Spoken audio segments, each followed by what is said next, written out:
está saindo pela boca. Mas o Senhor tem falado bastante na minha vida sobre posicionamento e sobre até quando eu vou esperar que o Senhor confirme na boca dos outros, sendo que eu também estou buscando intimidade com Ele.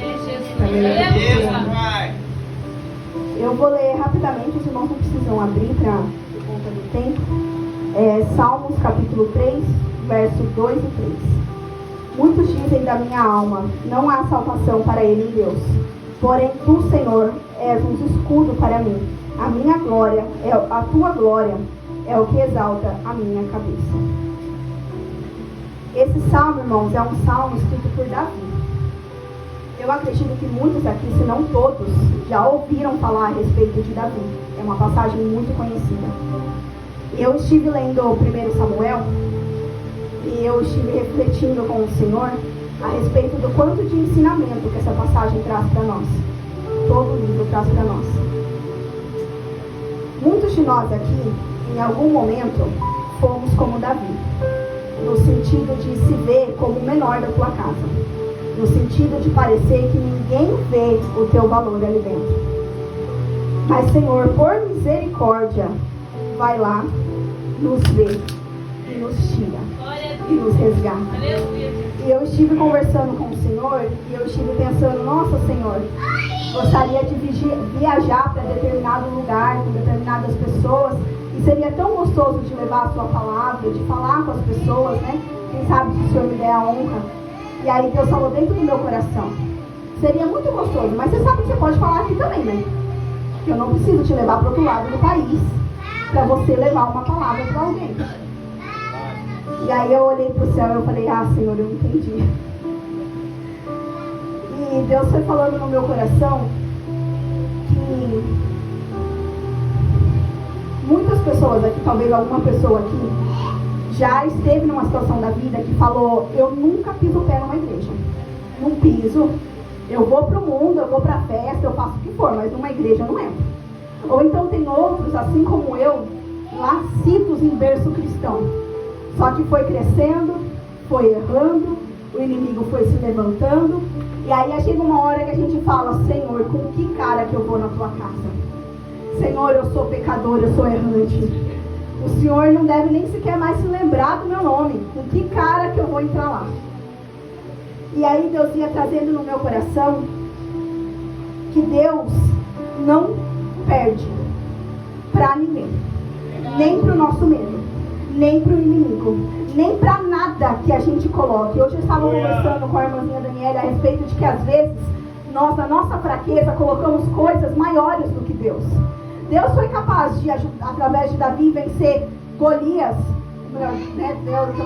Vencer Golias. Deus foi capaz de abrir o mar. Deus foi capaz de 1 milhão de milagres na vida de todo mundo. Mas contra a minha depressão ele não é mais forte. Contra a minha prova ele não é mais forte. Contra a minha enfermidade ele não é mais forte. A gente acaba colocando Deus dessa forma na nossa vida, sem querer. E aí Deus começou a ministrar no meu coração que Deus viu Davi. Deus viu Davi lá no pasto dos rebanhos.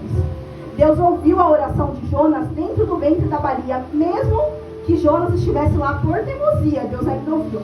Deus ouviu Elias na caverna, Deus ouviu o leão, Deus ouviu Daniel dentro da cova do leão, e Ele também ouviu entre você. Ele ouviu o nosso choro, Ele ouviu a nossa prece, Ele ouviu os murmúrios que às vezes nem sequer chegou nos nossos lábios, mas Deus ouviu. Deus estava lá. E Ele foi até nós, e Ele nos resgatou, e Ele nos trouxe para cá. Então, mesmo que em algum momento a gente pensa em desanimar, mesmo que a gente pense, Senhor, esse meu problema, Senhor, é o Golias da minha vida, é gigante, eu não sei como vou enfrentar. Mas Deus ainda nos fala, não adianta você se esconder. Você pode estar dentro de um quarto de depressão, você pode estar na cama de um hospital, você pode estar no meio de uma multidão no mundo que está vazia do Espírito, mas Deus ainda te vê. E Deus não perde para ninguém. Deus não perde para todos os empecilhos que nós colocamos. E Deus falava dentro do meu coração, pode se esconder dentro de uma caverna, você pode ir para o meio de um deserto, Se você se quiser, se esconde embaixo da tua cama e fala: aqui ele não me acha. Deus acha, Deus vê, Deus sabe que você está lá. E Deus ia falando a respeito de Davi no meu coração a todo o decorrer de Davi. Davi, quando ele foi para enfrentar Golias, ele se encontrou com Eliabe, que era o irmão dele, o próprio irmão dele. E Eliabe não viu Davi daquela forma. Eliabe não olhou para Davi e falou: não, esse vai derrotar o gigante, esse eu tenho certeza. Às vezes, para ainda mais pessoas que não têm a família inteira na presença do Senhor, a gente espera que a nossa família venha e fale: você consegue, você é forte, você aguenta mais uma dessa. Mas muitas das vezes o que a nossa pessoa de sangue vai nos falar é: você não consegue, desiste. Para você não tem mais jeito, como fala no Salmo. Para esse daí, nem Deus dá jeito. E aí, continuando a caminhada de Davi, nós vamos ver lá para frente que quando Saul começa a perseguir Davi, no começo Davi tocava a harpa e o Senhor acalmava a alma de Saul. Então, às vezes, pessoas que nós ajudamos, pessoas que nós estendemos as mãos, por algum motivo vai se virar contra a gente. E aí a gente vai olhar e vai falar: Senhor, por quê? Eu amei tanto essa alma, eu amei tanto essa vida, Senhor. Eu fiz de tudo, eu tirei da minha boca para ele comer, e hoje ele não fala mais comigo. Mas, irmãos, como eu ouvi hoje, não dá para forçar ninguém a servir a Deus. E quando o Senhor sai da presença da vida da outra pessoa, porque a pessoa rejeita, porque a pessoa não quer, a pessoa muda. O desejo do coração daquela pessoa muda. E aí a virtude que está em você incomoda aquela pessoa. Saul começou a não gostar de Davi quando Deus começou a exaltar Davi. Quando as mulheres cantavam: Saul derrotou 1000, mas Davi derrotou 10.000. E aí Saul falava: como assim ele vai ser maior do que eu? E aí ele começou a sentir dor. E aí ele começou a atacar Davi. Quantas das vezes nós queremos fazer o nosso melhor, seja na casa do Senhor, seja na nossa família, no nosso emprego, e quem está olhando de fora está falando: ia lá, quer chamar atenção. Faz isso aí para passar de bonzinha, mas não é. Quantas e quantas vezes. Mas Deus conhece o nosso coração. Deus sabe que estamos fazendo o nosso melhor por Ele e para Ele. Jamais duvide disso. E continuando mais aqui, resumindo, continuando um pouco mais à frente, Deus cria uma amizade que, na minha visão, é uma das amizades mais improváveis da Bíblia, que entra a amizade de Jonatas, filho de Saul. Ele era filho do inimigo de Davi. E ele sabia, porque Deus já havia mostrado, que ele nunca ia chegar a ser rei, porque o trono ia ser de Davi. Então ele não ia herdar o trono do pai dele. Ele sabia de tudo isso. E mesmo assim ele amou Davi. Ele abraçou Davi. Quando Davi estava lá no meio de deserto, olhava em volta, e às vezes se escondendo, às vezes com medo, pensando: meu Deus, Saul é rei, que chance tenho eu, pequenino, pastor de ovelhas. Deus enviou Jonatas lá. E Jonatas chegou para Davi. Jonatas não chegou falando: não, Davi, você está certo, se esconde, foge, some, porque meu pai é muito poderoso, você vai morrer. Jonatas chegou para Davi para falar: lembra da promessa que Deus colocou sobre a tua cabeça. Lembra da promessa que Deus fez, porque Deus não mente. Que sejamos nesse ano que está começando, irmãos, da vida uns dos outros, não como Eliabe, para duvidar, mas como Jonatas, que quando o teu irmão cair do teu lado, você possa ir no meio do deserto dele e falar: lembra daquele culto que a gente foi? Lembra daquela palavra que Deus revelou? Lembra daquele louvor que a gente louvou e tocou a nossa alma? Você lembra daquela tarde de oração? Você lembra quando a dor estava consumindo e Deus olhou pra gente e falou: a vitória é tua, porque eu estou na tua vida?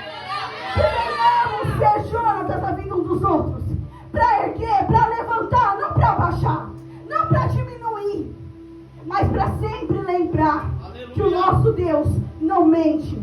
Então, quando um não tiver força, seja você a força, porque quando você chegar aos seus dias difíceis, porque vai chegar, irmão, chega na vida de todo mundo, aquele esteja forte o bastante para te levantar. E a vida vai indo assim. Esse ano que passou, irmãos, aconteceu muitas mudanças na vida, creio eu, de todo mundo aqui. vou falar por mim, mas eu creio que também tem mais pessoas. No começo do ano passado, eu olhava e eu falava, Senhor, para mim já não tem mais. Eu olhava e eu falava, Senhor, para mim já acabou. Para mim já, a tua presença em mim já não habita mais. E mesmo aqueles que estavam firmes no caminho do Senhor, aqueles que já eram servos firmes do Senhor, nós tivemos pessoas ungidas à diaconisa, à missionária, pessoas separadas ao diaconato, tivemos a unção do pastor no ano passado, tivemos a abertura dessa casa de oração, que talvez no começo do ano passado nem sequer passasse pela cabeça deles, ficar na frente de uma obra, eu não sei. Então muitas e muitas e muitas coisas foram acontecendo na nossa vida. E Deus vem falando que mesmo com todas essas mudanças, todas essas coisas, que o nosso coração permaneceu seguindo a Deus. Porque se não tivesse permanecido, eu e você não estaríamos aqui. Verdade, Deus. Porque a gente sabe que Deus não ia deixar continuar. Que nesse ano que está se iniciando, irmãos, lembremos de ser como Jonas. E que a vontade de servir a Deus arde em nossos ossos, queime no nosso coração e nos atraia cada vez mais perto dele. Não importa o que aconteça. Veio montanha, passa por cima, olha e passa por cima. Veio inimigo, olha e passa por cima. Não olha para o lado, não olha para a direita, não olha para a esquerda. Se for para olhar para um lugar, olha para cima, para lembrar daquele que cuida de você. E assim eu agradeço a minha oportunidade.